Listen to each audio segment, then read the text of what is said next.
Aux quatre coins du monde, d'étranges phénomènes se produisent. Appelées lumières mystérieuses, elles apparaissent spontanément, sans aucune explication plausible. Elles se déplacent parfois à des vitesses effrayantes. Sur notre radar, on a enregistré des vitesses de 30 000 km/h. Les enquêtes scientifiques ou gouvernementales menées dans le monde entier restent infructueuses à ce jour. Reste la question cruciale, ces lumières sont-elles d'origine naturelle ou bien sont-elles du domaine du paranormal ?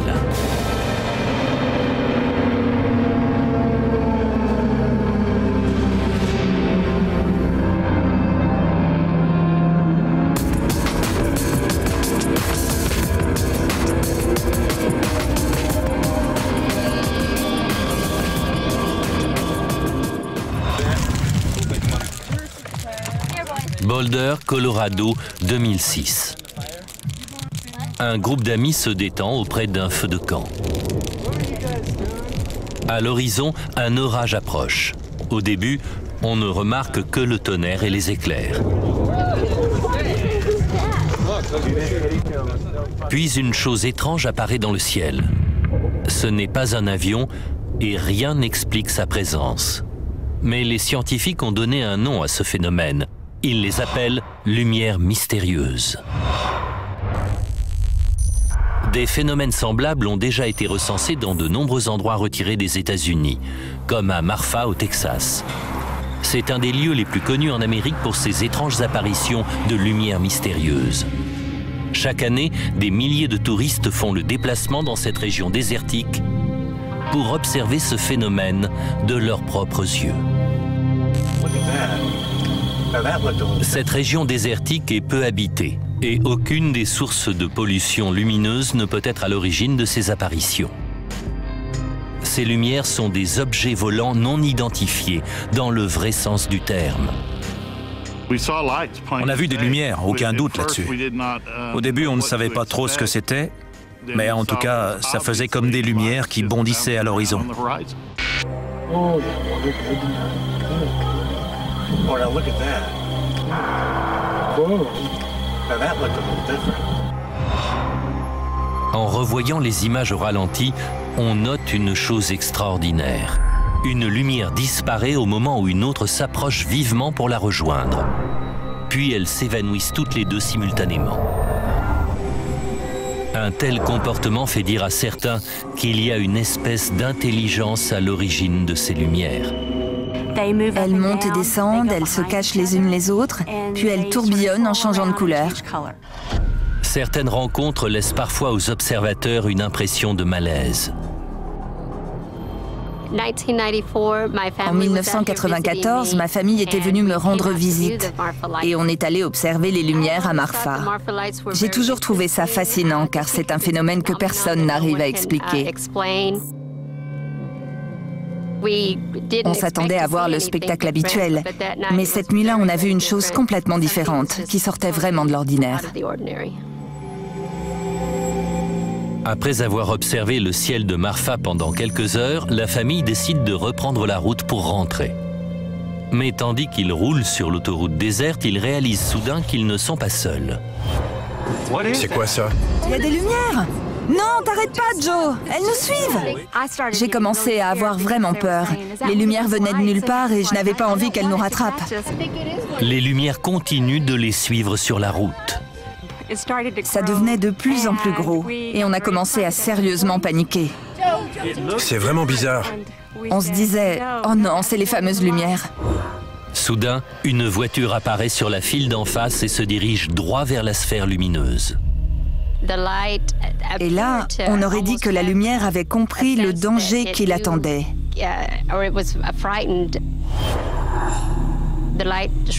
Elle a diminué de volume, s'est évanouie et la voiture d'en face a freiné brutalement, comme si elle aussi avait vu la lumière. C'est une expérience qu'ils n'oublieront jamais. Je sais parfaitement ce que j'ai vu. Et on n'a rien inventé. On a tous vu la même chose. Ce sont les témoignages comme celui de Lydia qui incitent le chercheur James Bunnell à percer le mystère des origines de ce curieux phénomène. C'est une énigme passionnante et j'adore les énigmes. Si je peux me permettre cette analogie, c'est un peu comme essayer de résoudre un crime. On a quelques indices et en analysant ces indices, on essaye de trouver une explication cohérente de la situation.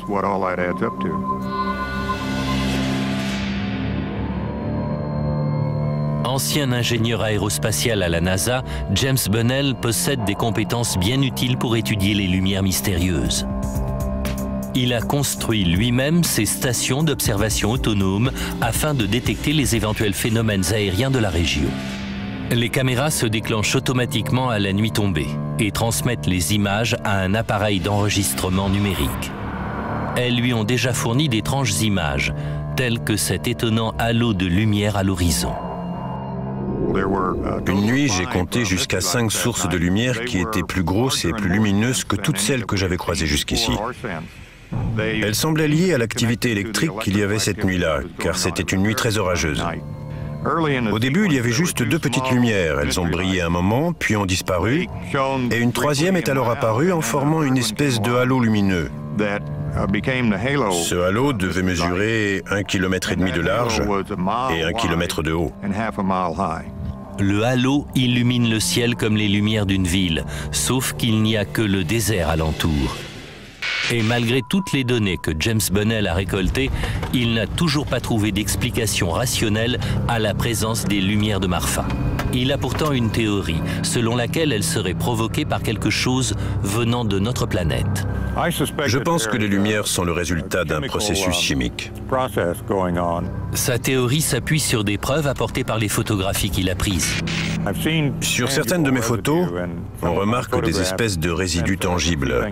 C'est-à-dire que l'on voit la lumière se désagréger et former des traînées comme si elle perdait de l'énergie. Et parfois on voit même ces particules dégringoler vers le sol.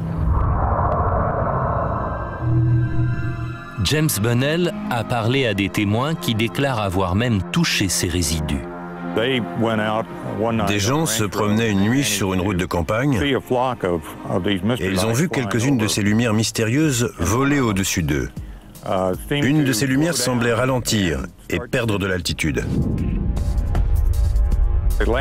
Elle a fini par atterrir sur le sol à côté d'eux et un des témoins affirme qu'il a réussi à toucher un de ces résidus du bout des doigts.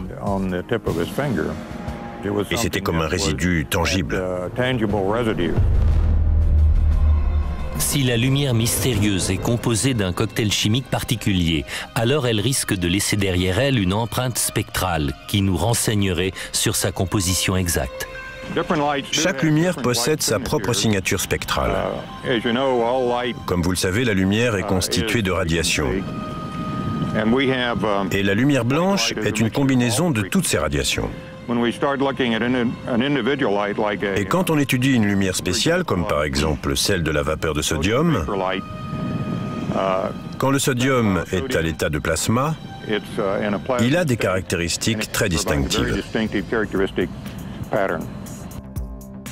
Pour observer ces caractéristiques, James Bunnell utilise un appareil scientifique appelé spectromètre. Cet arc-en-ciel représente le spectre de la lumière visible.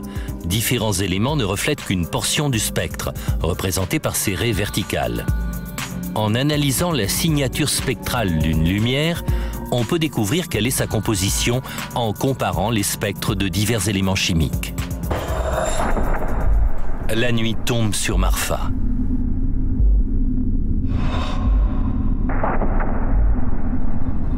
James Bunnell scrute patiemment le ciel à l'affût des lumières. Mais tester le spectromètre sur des objets lointains et mouvants est difficile et peut parfois donner de faux espoirs. En voilà une. Non, c'est trop puissant. C'est des phares de voiture. Mais soudain, une chose étrange apparaît à l'horizon. Il y a une lumière derrière vous. Je vais essayer de l'observer de plus près. Je vais diriger le spectromètre vers elle.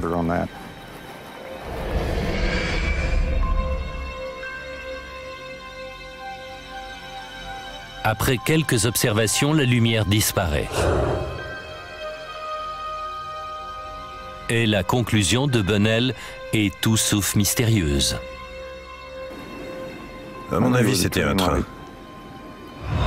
James Bunnell n'obtient pas les indices nécessaires pour déterminer la composition chimique de la lumière et décide d'en rester là pour cette nuit. C'est là qu'est toute la difficulté. Être là au bon moment, quand les choses se passent.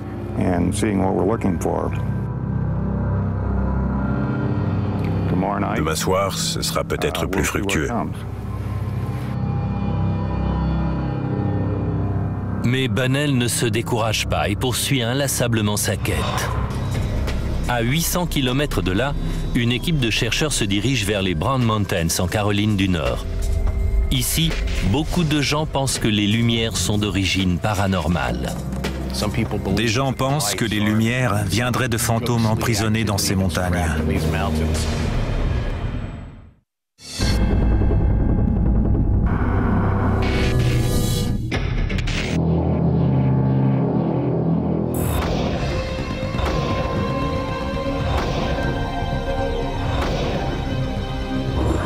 Joshua Warren, écrivain et enquêteur dans le domaine paranormal, étudie les lumières mystérieuses des Brown Mountains en Caroline du Nord depuis des années. D'après des légendes indiennes datant de plusieurs siècles, des gens ont vu des lumières étranges, sphériques et multicolores, se déplacer au-dessus des sommets de ces montagnes. Et on les considère généralement comme la manifestation de fantômes ou d'esprits défunts. D'après la légende, en l'an 1200, une violente bataille aurait eu lieu dans ce secteur, opposant des guerriers de différentes tribus indiennes. À la suite de la bataille, des jeunes filles indiennes seraient venues pendant la nuit, en s'éclairant avec des torches, pour examiner les corps qui jonchaient le champ de bataille, à la recherche d'éventuels survivants appartenant à leur tribu. Des gens pensent que les lumières mystérieuses sont des vestiges de cette terrible bataille, comme une activité fantomatique qui serait emprisonnée dans ces montagnes. Les enquêteurs spécialisés préfèrent parler d'apparitions résiduelles. Ils pensent que des événements négatifs peuvent s'imprimer dans un endroit et qu'alors la tragédie s'y rejoue encore et encore. Mais Joshua Warren est bien décidé à éclaircir le mystère de ces lumières. Pour l'assister dans sa tâche, il s'est entouré d'une équipe d'enquêteurs expérimentés dans le domaine du paranormal. Ils utiliseront tout un arsenal d'appareils afin de récolter le plus d'informations possible. Tu en es où? C'est bon pour la vision nocturne? Dean Warsing dirige le groupe chargé de la vision nocturne, primordial pour observer le phénomène. L'appareil photo est amovible et peut se fixer où on veut. Les jumelles de vision nocturne permettent de zoomer sur n'importe quelle lumière. Et pour les contacts radio, on sera sur quelle fréquence? 18? Brian Irish est l'un des plus grands spécialistes des images de l'équipe. Il a déjà enregistré le phénomène. En 2000, il a capté ces images de lumière dansant sur les flancs de la montagne. On a apporté un compteur Geiger qui détecte les rayons X, bêta et gamma. Micah Hanks surveillera le compteur Geiger pour détecter les signes de radioactivité dans la zone. La présence de radioactivité serait un indice précieux pour découvrir la nature des lumières. On va pouvoir balayer l'intégralité du spectre ce soir. Et avec le détecteur de champs électromagnétiques, on devrait avoir une analyse assez complète. Plus on sera nombreux pour observer, mieux ce sera. Chris McCollum sera en charge des détecteurs de champs électromagnétiques. Les enquêteurs pensent que les épaisses couches de granit de la zone montagneuse pourraient créer d'importants champs magnétiques à l'origine des lumières. Bonjour John, bienvenue. Le géologue John Connor se joint à l'équipe comme consultant. Quelles sont les particularités physiques de ces montagnes qui seraient susceptibles d'expliquer l'apparition de ces étranges phénomènes? Le terrain ici est principalement granitique. Et par conséquent, il y a une concentration élevée de quartz. Les lumières viennent peut-être d'un effet physio-électrique, car quand le quartz est sous pression, il peut émettre une décharge électrique, un peu comme l'allume-gaz de votre cuisinière. Cette réaction pourrait s'appliquer ici. Ok les gars, au boulot.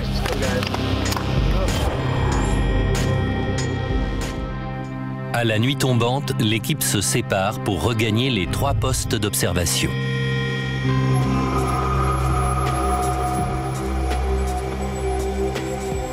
Le poste numéro 1 est situé sur un promontoire sur le versant gauche des Brown Mountains. Ici, les enquêteurs récolteront les mesures du compteur Geiger et du détecteur de champs magnétiques. Le poste numéro 2 a un rôle stratégique et se concentrera sur la vision nocturne pour repérer les lumières. Le poste numéro 3 est sur un promontoire opposé et permettra à l'équipe d'observer les lumières d'un autre angle de vision. Les 3 postes offriront une vue panoramique des gorges où les témoins disent généralement avoir vu des lumières. Je pense qu'on a bien balisé le territoire. Si les lumières apparaissent, les hommes seront fin prêts. Mais ils ne sont pas les seuls à chercher des réponses. À 64 km de là, à l'observatoire de l'Université des Appalaches, le professeur et astronome Dan Catton étudie aussi les lumières des Brown Mountains. Ça fait environ 15 ans que j'étudie les lumières des Brown Mountains avec une approche scientifique. Car je crois qu'il est de la responsabilité de la science d'analyser des phénomènes dits anormaux. Bien que Dan Catton reconnaisse que ces lumières sont étranges, il ne croit pas qu'elles soient d'origine paranormale. Ce qui paraît le plus plausible, c'est que cela soit lié au phénomène de foudre en boule. La foudre en boule est un phénomène assez rare qu'on observe parfois par temps orageux. La foudre en boule présente une sphère de gaz qui brille, vole, vient de nulle part et disparaît. On ignore comment la nature procède, mais il y a eu tellement de témoignages oculaires du phénomène que c'est vraisemblablement un fait réel.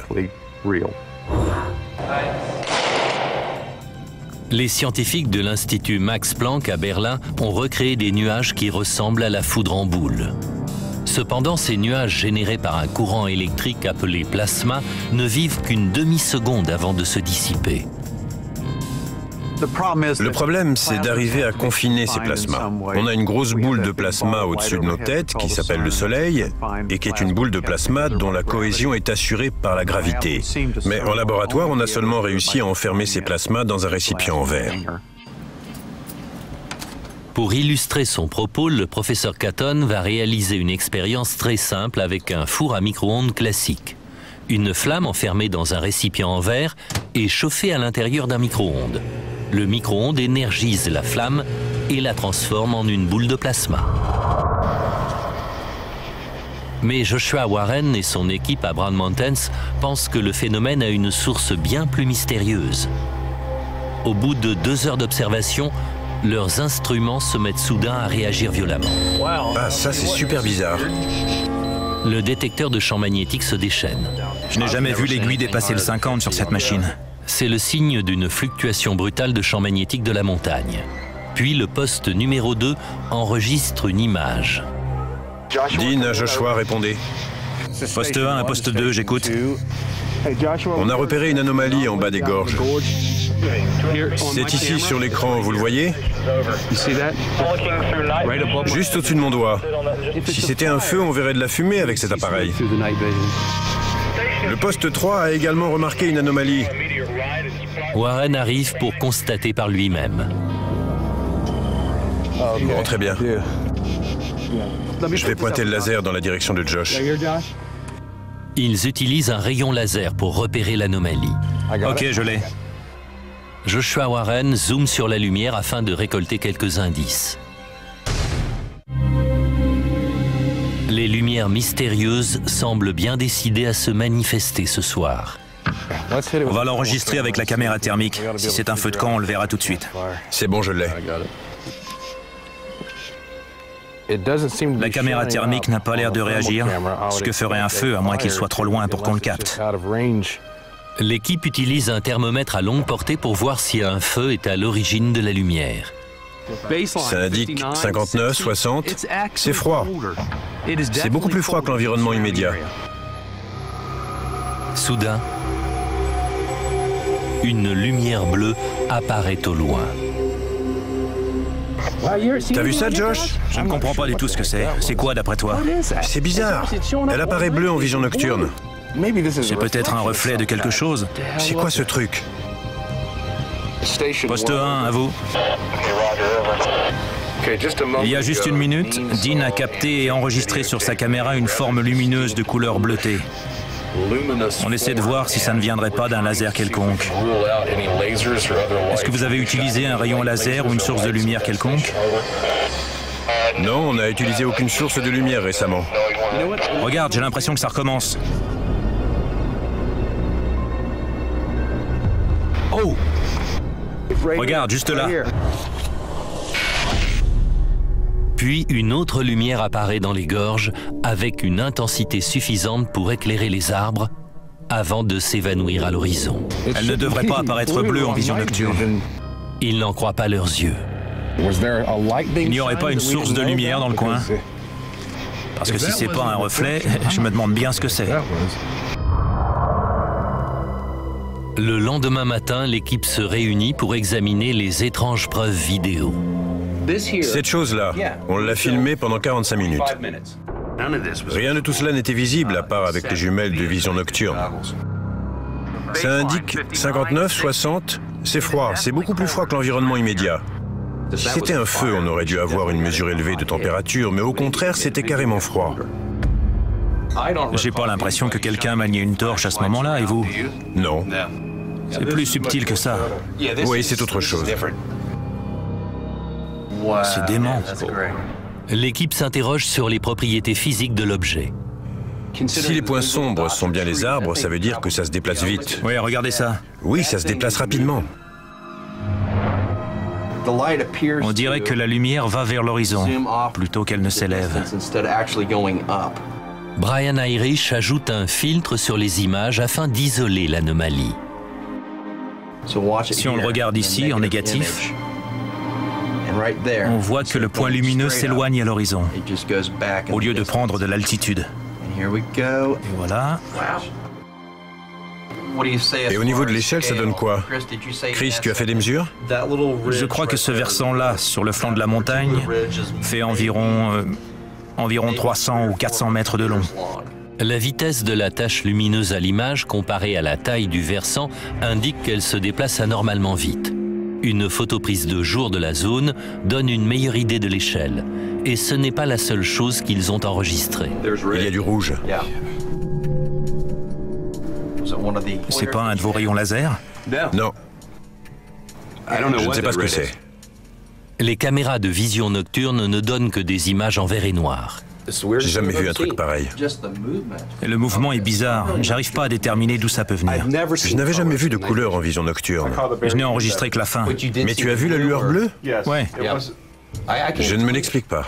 Je ne suis pas loin de me demander si ce qui se passe dans ce secteur ne modifierait pas la façon dont fonctionnent nos instruments. Oui, c'est très curieux.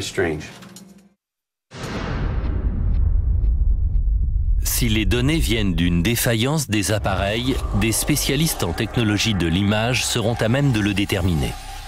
Princeton Lightwave conçoit et commercialise des équipements vidéo à la pointe de la technologie.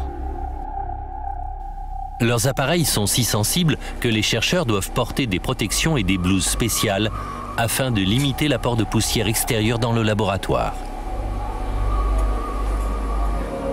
Le docteur Bora Onat travaille sur les technologies d'imagerie depuis presque 20 ans. Il va examiner les jumelles et l'appareil photo de Dean Singh qui ont servi à enregistrer l'anomalie des Brown Mountains. Ceci est un appareil de vision nocturne de la 3e génération, utilisé généralement par les forces armées. Et sa particularité, c'est de capter des sources de lumière très faibles, de les amplifier et de les convertir dans un spectre visible pour notre œil. Cette paire de jumelles a été modifiée afin de pouvoir y fixer un appareil photo qui enregistre les images perçues à travers les jumelles. Ce genre de procédé est assez efficace pour produire des images de vision nocturne. Rassuré sur la validité du montage pratique de Dinwar Singh, le Dr Boraonath invite son confrère Sabir Rangwala pour analyser les images prises à Brown Mountains.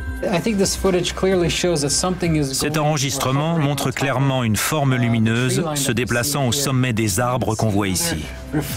On observe aussi un reflet de ce phénomène dans ce coin. On dirait qu'il suit aussi la cime des arbres.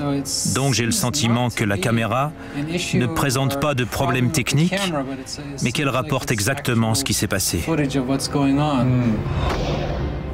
Mais la confirmation que la sphère est vraiment un objet pose de nouvelles interrogations.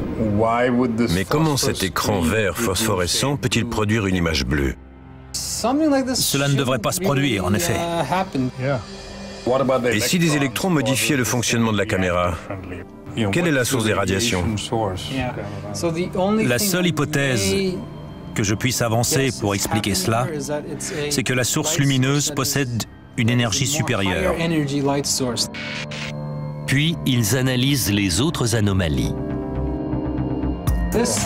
Cette tache verte ici semble venir de dessous les arbres, comme si la source venait d'un feu de camp ou d'une lampe torche peut-être. Ils pensent aussi pouvoir expliquer la lumière rouge. Est-ce qu'il y a une LED sur la caméra numérique? Je crois que sur la caméra, il y a un système autofocus. Et en général, les autofocus s'accompagnent de ce genre d'ampoule. Donc en effet, c'est peut-être tout simplement le reflet de l'autofocus enclenché. Cependant, la lueur bleue continue de les intriguer. Le Dr Boraonath se rend au service recherche et développement du laboratoire pour tenter de reproduire la lueur bleue, enregistrée par les jumelles de vision nocturne de Dinwar Singh. On a ici un dispositif de monochromateur qui va en gros contrôler la lumière que nous allons envoyer sur l'appareil à vision nocturne. La lumière va passer à travers cette fibre optique jusqu'à notre installation expérimentale. On voit ici la lumière verte passer par la fente de sortie et se refléter sur ce bout de papier. Et en fait, on reproduit le mécanisme qui a été utilisé cette nuit-là dans les Brown Mountains. Si nous réussissons à reproduire la lueur bleue grâce à ce dispositif, nous pourrons déterminer la longueur d'onde de la lumière qui a été enregistrée cette nuit-là par la caméra à vision nocturne. Le Dr Boraonath observe l'écran LCD de la caméra pour voir si la lumière devient bleue, tandis que ses collègues isolent les différentes longueurs d'onde de la lumière visible. Mais toutes les longueurs d'onde donnent du vert et le mystère reste entier. On a testé toutes les longueurs d'onde du spectre, de l'ultraviolet à l'infrarouge, et on n'a pas réussi à obtenir de lumière bleue. Donc, ce qui a été enregistré par la caméra venait peut-être d'une plus grande source d'énergie, comme des photons, des rayons gamma ou des rayons X. Mais les rayons X et gamma n'existent naturellement que dans l'hyperespace. Aujourd'hui, on n'est pas certain de savoir quelle source lumineuse pourrait produire des rayons X ou des rayons gamma sous cette forme. C'est encore un phénomène inexpliqué. Il est peu probable que la lumière bleue des Brown Mountains soit le résultat d'une intervention humaine. Mais si elles sont générées par une source d'énergie inconnue, d'où celle-ci peut-elle bien venir?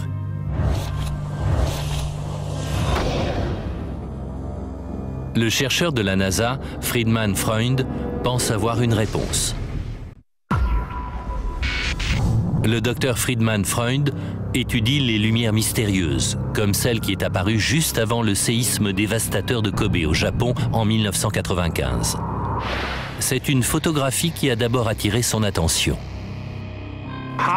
Une demi-heure avant le séisme, un nuage s'est formé en partant du sol, un peu comme un entonnoir de tornade.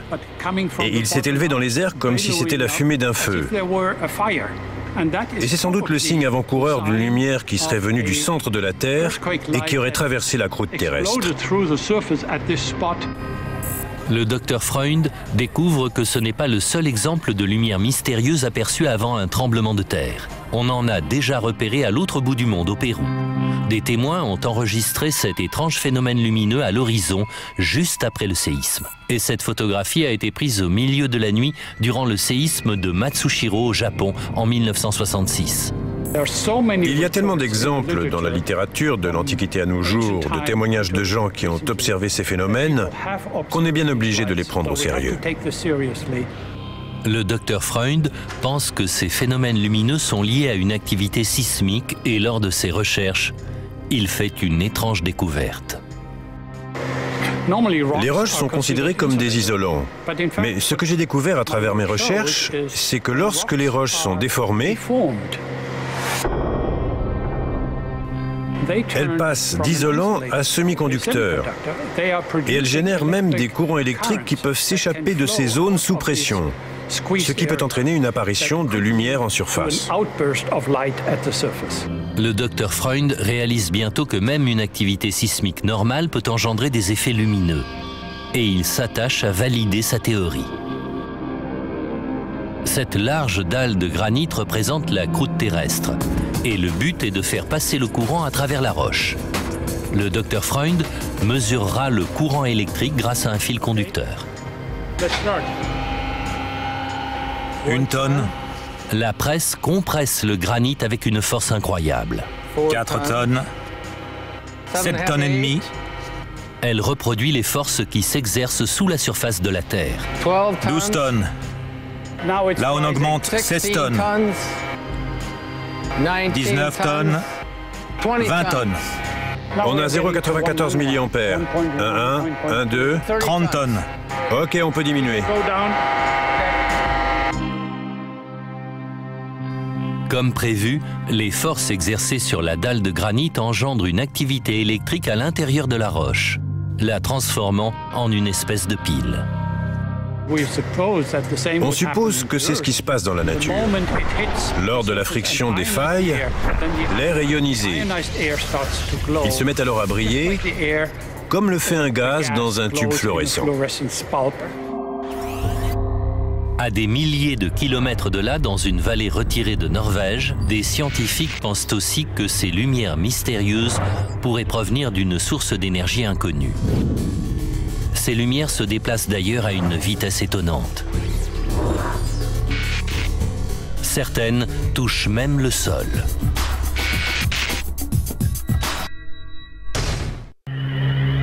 De tous les endroits du monde où l'on a pu observer ces étranges phénomènes lumineux, l'un des plus célèbres est situé au centre de la Norvège. Oh mon Dieu! Qu'est-ce que c'est? Je l'ai! Je les filme!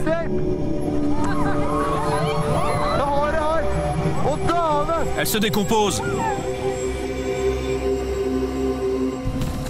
Une équipe de chercheurs et de scientifiques d'universités du monde entier étudie les lumières de Hesdalen depuis plus de 20 ans. La première fois que j'ai vu ça, c'était en 1982, le 25 septembre 82. Je me souviens de la date.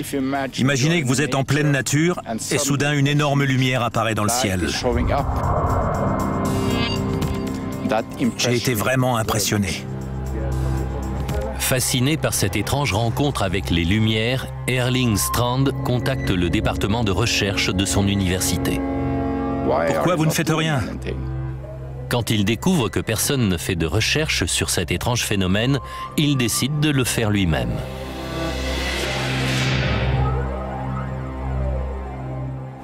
D'où viennent ces lumières? Quelles sont leurs propriétés physiques? Elles doivent bien venir d'une énergie quelconque. Alors laquelle? Est-ce une énergie naturelle? Peut-on l'exploiter? Strand se lance alors activement dans les recherches alors qu'aucun de ses collègues universitaires ne peut expliquer le phénomène. En 2002, on a créé les camps scientifiques où l'on accueille de jeunes étudiants. On a beaucoup de matériel, on reste ici pendant une semaine et on essaie d'enregistrer des images, de faire différentes mesures, etc.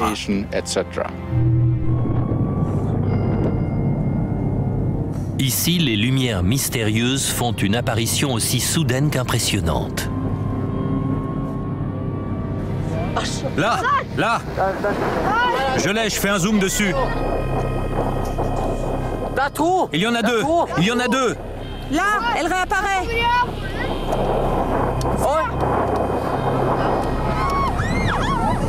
Mon Dieu! Qu'est-ce que c'est?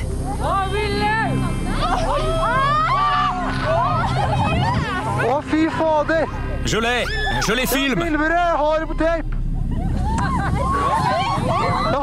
Elle se décompose.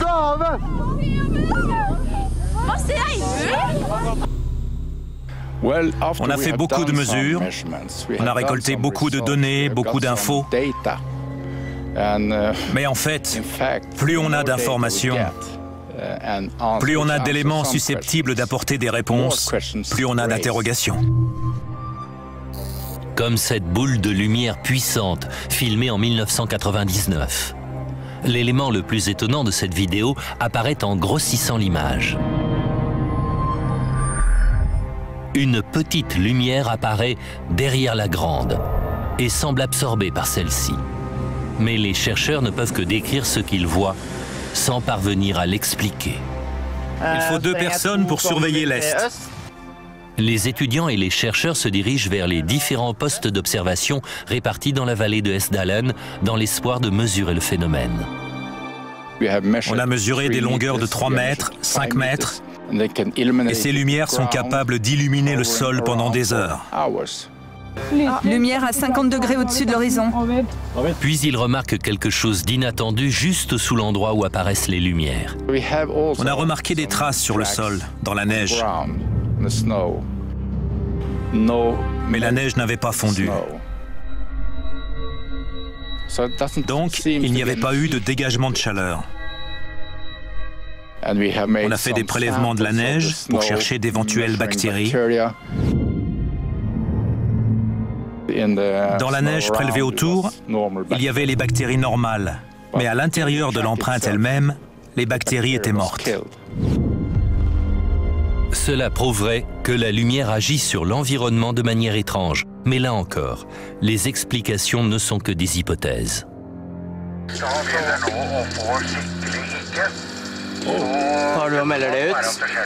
Le radar a capté des signaux venant de l'extérieur. En 1986, les chercheurs de la vallée de Hessdalen filment cette lumière se déplaçant dans le ciel d'une manière jamais vue sur Terre. Elle se déplaçait en faisant des virages à angle droit et à très grande vitesse. Aucun objet qui a une masse ne se déplace de cette façon, donc à l'évidence, c'est quelque chose qui n'a pas de masse.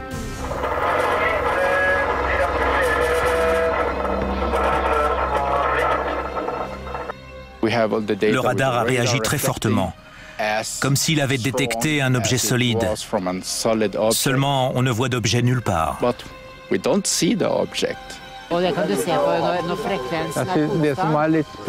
Sur les enregistrements, on distingue plusieurs lumières, des lumières qui se rapprochent les unes des autres, qui se suivent parfois, et quand une lumière se déplace, toutes les autres suivent.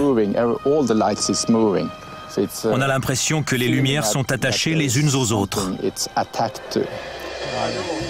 Sur notre radar, on a enregistré des vitesses allant jusqu'à 30 000 km/h.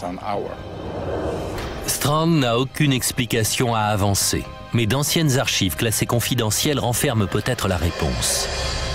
Les chercheurs norvégiens ne sont pas les seuls à observer les lumières mystérieuses. Nick Redfern est écrivain et enquêteur d'activités paranormales. Il étudie les phénomènes lumineux depuis des années. Nick s'est entretenu avec de nombreux témoins qui pensent qu'une forme d'intelligence extraterrestre est à l'origine des lumières. Il existe un très grand nombre de rapports où des témoins oculaires relatent leur expérience. Et tous parlent d'une forme d'intelligence qui émanerait de ces boules de lumière, car elles semblent suivre un mouvement délibéré, un peu comme le ferait un avion en vol, par exemple. Parmi ces témoins, on compte nombre de pilotes de la Deuxième Guerre mondiale. Pendant la Deuxième Guerre mondiale, on a rapporté un phénomène qui était très similaire aux lumières fantômes et qu'on appelait les Foo Fighters. C'était des boules de lumière très rapides qui prenaient en chasse les avions américains, allemands, anglais ou japonais. Et chaque nation pensait qu'il s'agissait d'une arme secrète de l'ennemi, mais ce n'était bien sûr pas le cas. Et l'un des aspects communs entre ces types de lumières, c'est qu'elles semblaient douées d'intelligence. Elles ne volaient pas de façon aléatoire. Elles semblaient pourchasser les avions au point que certains pilotes essayaient de les abattre. Alors que certains pilotes pensent que les Foo Fighters sont des armes conçues par l'ennemi, d'autres, confrontés au même phénomène, les croient d'origine extraterrestre. Le ministre de la Défense britannique de l'époque charge même une commission d'enquêter sur ces boules de lumière. La commission d'enquête de la Défense est arrivée à une conclusion étonnante, à savoir que la simple proximité de ces lumières pouvait avoir un effet sur le cerveau humain susceptible de provoquer des hallucinations, des images de choses qui n'étaient pas là en réalité. Le rapport officiel citait alors les phénomènes tels que la foudre en boule, les lumières aériennes non identifiées, c'est-à-dire les ovnis, mais n'incluait pas les vaisseaux spatiaux ou ce genre de choses. En tout cas, il concluait que ces phénomènes pouvaient affecter la perception sensorielle des hommes. À Londres, le ministère de la Défense enquête sur les lumières mystérieuses depuis des décennies, comme l'attestent des documents anciennement classés confidentiels. Un des rapports stipule que ces phénomènes se produisent quotidiennement dans le monde entier et que ces lumières présentent des propriétés aérodynamiques bien supérieures à n'importe quel missile ou avion connu. On les référence alors sous le nom de phénomènes aériens non identifiés, autrement dit, des ovnis. Une des rencontres les plus étonnantes avec un de ces objets volants se produit en 1957. Elle a lieu sur la base aérienne de Manston en Angleterre et implique des pilotes de chasse américains. Le document révèle le nom d'un de ces pilotes de chasse, Milton Torres. Aujourd'hui à la retraite, l'ancien pilote vit en Floride. Il compte parmi les quelques pilotes qui se sont engagés dans un combat aérien contre un ovni. Il a gardé le secret pendant des décennies, mais à présent que le dossier n'est plus classé, il peut raconter librement ce qu'il a vu. C'était le 20 mai 1957. Le temps était très bouché, on ne voyait rien, aucune étoile à cause de ce mauvais temps. Le lieutenant Torres et un deuxième chasseur montent à 9754 mètres en quelques minutes. On a gardé cette altitude. Quand une cible apparaît soudain sur son radar. La cible n'arrêtait pas de bouger. Elle s'arrêtait, elle repartait, elle était très mobile, mais on a décidé de la battre. Le signal du radar était assourdissant. Ça bipait aussi fort que si j'avais été en train de repérer un porte-avions en manœuvre sur la mer du Nord. Les ordres envoyés par le commandement sont très clairs. Feu à volonté sur la cible. Je ne comprenais rien à ce qui se passait. Je me disais que c'était le début de la Troisième Guerre mondiale. Malgré ses hésitations, il se prépare à frapper. Je l'avais dans le viseur. J'avais enclenché le tir et peut-être 20 secondes avant le déclenchement, au moment d'appuyer, la cible s'est comme brusquement évanouie. Ce qu'il voit sur le radar lui semble impossible. À ce moment-là, je volais à une vitesse de Mach 0,92, ce qui veut dire que j'étais à 92% de la vitesse du son. Et ce truc allait 10 fois plus vite, ce qui veut dire qu'il allait environ à Mach 10 et il a disparu de mes écrans. Aucun avion ne peut atteindre une vitesse de Mach 10. La tour ordonne à Milton de rentrer à la base. Ils m'ont dit, on t'envoie un homme de l'ambassade pour faire un débriefing de la mission. J'ai compris alors que j'avais affaire au service secret. Torres reçoit l'ordre de ne parler à personne de cette mission. Je venais juste de finir mes études pour devenir pilote. Il n'était pas question que je perde mon boulot, alors j'ai tenu ma langue. Le lieutenant Torres garde le secret sur son aventure pendant les décennies qui suivent. Mais quand les rapports sont déclassés en 2006, il découvre qu'il n'est pas le seul pilote à avoir combattu un ovni. J'ai rencontré beaucoup de pilotes qui m'ont déclaré avoir vu des choses semblables. Des pilotes qui ont vu des lumières mystérieuses. J'ai parlé avec ceux qui ont vu ces phénomènes et certains m'ont juré que pour eux, il s'agissait d'ovnis et qu'ils ne pouvaient rien faire. Quant à la chose qu'il a attaquée au-dessus de l'Angleterre, Torres ignore ce que c'est. Ce truc allait vite, plus vite que tout ce qu'on peut imaginer. Le programme de recherche du gouvernement britannique n'a rien révélé de plus.